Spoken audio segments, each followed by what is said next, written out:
Bom, na aula de hoje eu vou falar um pouco sobre o cálculo estequiométrico, conteúdo da segunda série. Cálculo estequiométrico é o cálculo das quantidades de reagentes e ou produtos das reações químicas. Essas quantidades elas podem ser em termos de massa, volume e quantidade de mol. Pessoal, cálculo estequiométrico é um conteúdo que deixa o pessoal aí de cabelo em pé. Assusta bastante, mas calma, vamos tentar entender, vamos com calma, porque é complicado, mas é uma regrinha de 3. Vamos entender como regra de 3. É algo bem que pode ser tranquilo. Vamos lá, estequiometria é uma palavra que vem do grego, que quer dizer medida de uma substância.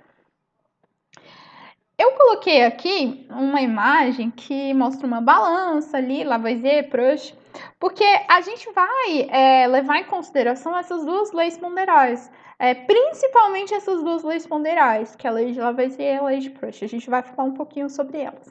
Só que antes, vamos relembrar alguns detalhes que vocês estudaram no ano passado, na primeira série, que falando sobre o átomo. Então, se eu tenho um mol de átomos, ele pesa o peso ali daquele meu átomo, eu chamo de massa atômica, uma quantidade em gramas, né, ou gramas por mol, contém nele 6,02 vezes 10 a 23 átomos. Esse número 6,02 vezes 10 a 23 é um número de Avogadro e ele ocupa, nas condições nacionais de temperatura e pressão, 22,4 litros.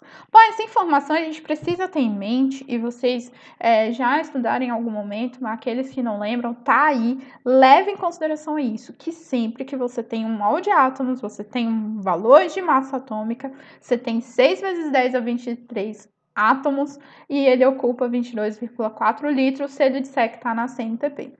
Bom, se ele estiver falando de moléculas, um mol de moléculas pesa, a massa molar dele contém 6,02 vezes 10 a 23 moléculas e ocupa 22,4 litros na CNTP. Bom, eu preciso lembrar desse quadro porque vai me ajudar bastante nos próximos passos. Bom, e aí como eu falei para vocês, o cálculo estequiométrico ele está baseado em algumas leis ponderais, principalmente na lei ponderal de Lavoisier e de Proust. Então, lei de Lavoisier, ela falava sobre a conservação da massa. No sistema fechado, a massa total dos reagentes é sempre igual à massa total dos produtos. Então, se eu juntar vários reagentes, for fazer uma reação química, a soma da massa desses reagentes vai ter que ser igual à soma da massa dos meus produtos. É isso que diz a lei de conservação de massas. Bom, então guarda essa informação, porque a gente vai precisar dessa ideia para poder fazer os nossos cálculos estequiométricos. Bom, a lei de Proust também é importante. Ela diz que existem proporções definidas. A proporção entre as massas dos reagentes que participam de uma reação química é constante, independe da quantidade de reagentes colocada para reagir. Então, existe uma certa proporcionalidade entre as quantidades de reagentes e produtos que eu tenho na minha reação. Então, guarda também, porque a gente vai precisar dessa ideia. Bom, e vou incrementar um pouquinho falando ali da lei de Gay-Lussac, principalmente quando a gente estiver falando sobre gases. Bom, sob pressão constante, o volume ocupado por determinada massa gasosa é diretamente proporcional à sua temperatura absoluta. Então, a gente vai precisar dessa ideia da lei de Gay-Lussac para poder trabalhar em algum momento que tiver alguma informação falando sobre os gases. Então, V1 sobre T1 é igual a V2 sobre T2. B sobre T é um valor que é constante. Então, levando em consideração essas leis, nós vamos então calcular os problemas de estequiometria. Bom, existem alguns passos ali para você seguir para que dê tudo certo no seu cálculo. Primeiro é escrever a reação.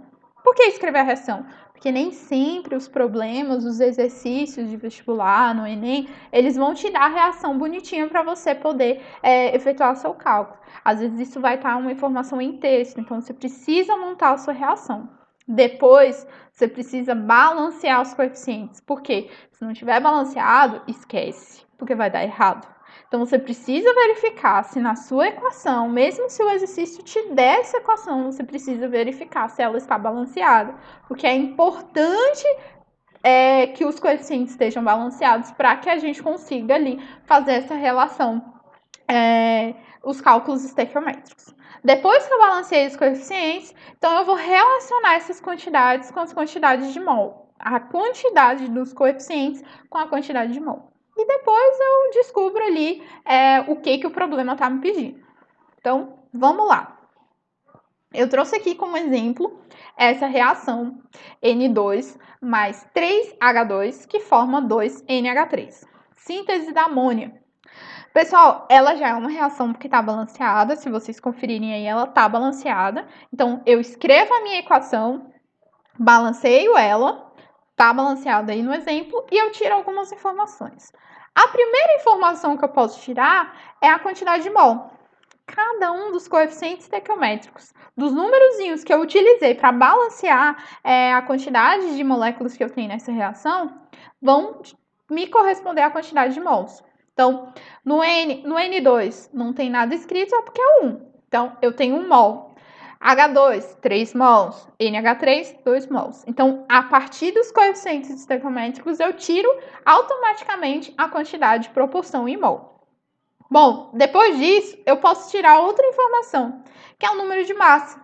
Número de massa, o que eu vou levar em consideração? A massa atômica. Massa atômica, aquele valorzinho que está lá na tabela periódica, que eu tiro lá, vai me dar uma quantidade que é em gramas por mol. 100 gramas por mol, para cada 1 mol eu tenho ali uma certa quantidade. Então, é só eu multiplicar aquela massa que eu tiro lá, aquele valorzinho que eu tiro da tabela periódica, né, que eu calculo para cada uma dessas moléculas, e multiplico pela quantidade de mol. Então, por exemplo, o N2, a massa dele é 14. A massa do N é 14. Eu multiplico 2 porque tem 2 N's, e aí eu tenho como massa 28. E ele só tem 1 mol, por isso que eu não multipliquei de novo.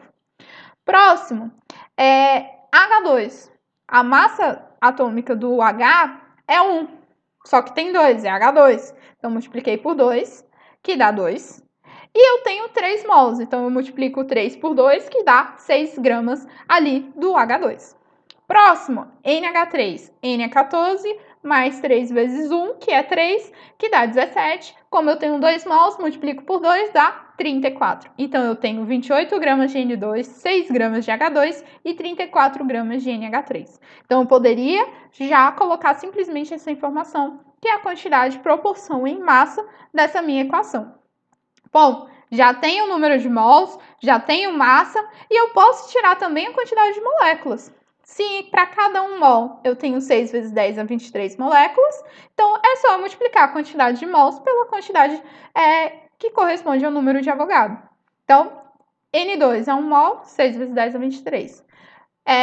H2, 3 mols, multiplico, dá 18 vezes 10 a 23. E aí, o certo seria a gente fazer ali, modificar, colocar 1,8 vezes 10 a 24, a 24,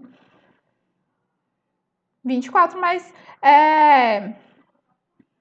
vou deixar assim, porque já escrevi assim, então vai ficar assim. E no outro tem 2 mols, então é só multiplicar 6 vezes 2, 12 vezes 10 a 23 moléculas e beleza. Então tem a quantidade de moléculas ali. Bom, volume. Volume é a mesma coisa. Para cada 1 mol eu tenho 22,4 litros, é só multiplicar pela quantidade de mol. Então, 1 vezes 22,4, 22,4, 3 mol vezes 22,4 dá 67,2 e no final, 2 mols, eu tenho 44,8 mols por litro. E aí, pessoal, eu já tenho uma tabela com todas as informações que eu poderia precisar ali. É difícil? Até aí eu imagino que não seja tão difícil. Em alguns momentos, você vai precisar extrair informações dessa tabela. Então, saiba identificar, saiba montar uma tabela assim. Mas não necessariamente em todos os exercícios, em todos os exemplos, você vai precisar montar uma tabela assim. A gente vai ver nos exemplos que eu vou resolver aqui, que você vai poder você vai precisar de informações separadas, mas que correspondem às informações que essa tabela pode me dar. E você pode montar essa tabela para qualquer ração que você tiver, ok? Bom, primeiro exemplo, ele fala da relação entre a quantidade de mol e quantidade de mol. Então, o que seria essa ideia? Ele vai me pedir uma quantidade de mol, levando em consideração a quantidade de mol de outro elemento. Então, por exemplo, ali, qual o número de mol de CO2 produzidos a partir de 3 mols de álcool etílico? E aí ele me deu a equação. A equação já está balanceada. E aí, o que eu tenho que pensar? Bom, se eu tiver 3 mols de álcool etílico, que é o C2H6O, quantos mols vão ser produzidos de CO2? E aí, a gente vem então para a primeira relação. Bom, eu vou ver o que a minha equação me dá de informação. Eu sei que para cada 1 mol de C2H6O, que é um númerozinho do coeficiente estequiométrico, eu tenho 2 mols de CO2. Então agora a gente monta uma regrinha de 3. Olha ali. Se eu tiver 3 mols de C2H6O, quantos mols eu vou ter do CO2? Visualizaram a regrinha de 3 ali? Então, monto ela. E fico lá. 1 mol de C2H6O forma 2 mols de CO2. Se eu tiver 3 mols de C2H6O, quantos mols de CO2 eu terei? Ao final, você chega à conclusão que você terá 6 mols de CO2. Viu como é fácil, gente? É muito tranquilo. Monta a regrinha de 3 e vai. Próximo exemplo, ele fala de uma relação em quantidade de mol por uma quantidade de massa. Olha aí, qual a massa de CO2 em gramas produzidos a partir de 3 mols de álcool etílico? Então, agora ele quer saber uma quantidade em massa. Bom, o que a gente pode tirar aí dessa equação? Eu sei que para cada 1 mol de C2H6O, eu produzo 2 mols de CO2. Só que como ele quer essa informação em massa, eu também vou colocar ali a informação em massa.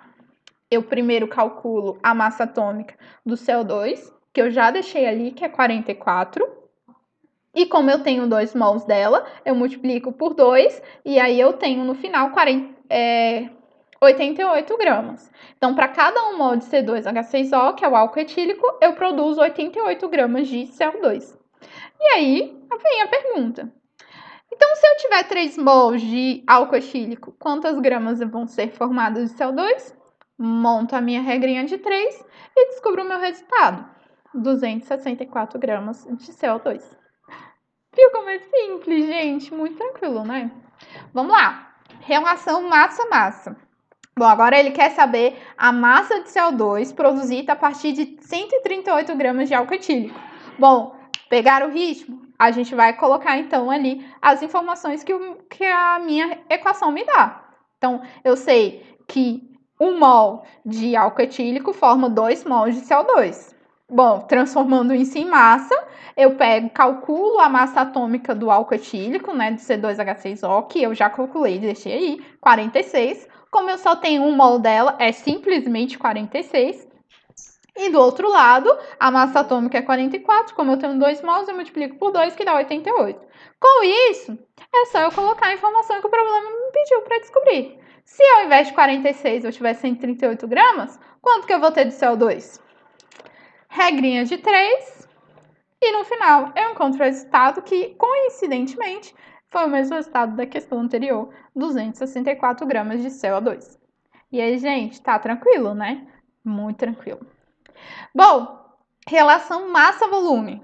E aí ele pergunta qual o volume de CO2 em litros produzidos a partir de 138 gramas de álcool etílico na CNTP. Bom, a mesma coisa que eu faço. Observa a minha equação, tira as informações dela, né, de acordo com os coeficientes estequiométricos, que eu já coloquei ali bonitinho para vocês. Então, como a gente fez na questão anterior, eu sei que a massa atômica do C2H6O é 46 gramas por mol, como eu só tenho 1 mol, 46 gramas. E aí, para cada 46 gramas, eu formo 2 mols de CO2. Para cada 1 mol são 22,4, então é só multiplicar. Então, fica ali 44,8 litros. Bom, e aí ele pergunta, então quantos litros vão ter se for 138 gramas? E a gente monta a regrinha de 3. Montei a regra de 3, Resolvo e descubro o resultado: 134,4 litros de CO2. Pessoal, regra de 3. Regra de 3.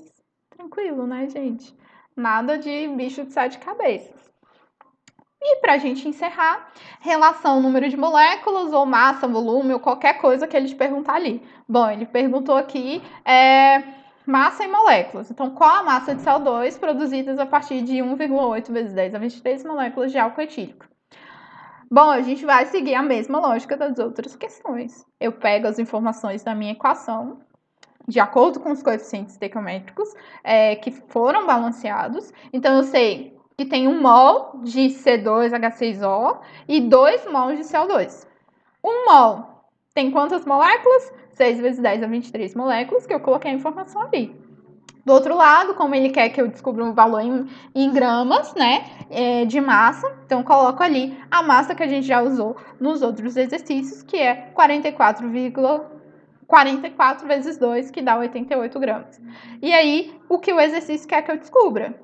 Se eu tiver 1,8 vezes 10 a 23 moléculas, quantas gramas eu vou ter de CO2? Monto a regrinha de 3 e descubro o valor final: 26,4 gramas de CO2. Difícil, gente? Eu vou repetir. É difícil.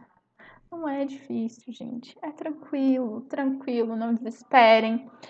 Eu sei que é assim. Você deve estar se perguntando: mas professora, quando você faz o exercício, quando você faz no quadro, ou faz aqui nesse vídeo, no exemplo, é muito mais fácil. No exercício que a gente vai fazer sozinho, ou na prova, fica muito mais difícil. Gente, a ideia da resolução das questões é a mesma. É a mesma ideia. Repitam esse processo. Monta bonitinho, tenta desenhar, escrever bonitinho, como eu fiz ali. Organize o seu cálculo, a sua ideia, para organizar o seu pensamento, para que você não tenha dúvidas. Mas se tiver dúvidas, pode me procurar. Tem aí meu e-mail, tem meu Instagram. Pode mandar mensagem, pedir ajuda. Mas, não cria caso, porque esse conteúdo não é tão difícil assim, né, gente? Usar a regra de 3, essa ideia, o raciocínio para você chegar na compreensão, às vezes pode dar uma confusão em algumas questões, mas não é tão complicado, tá bom? Então, bons estudos aí para vocês. Qualquer dúvida é só me procurar.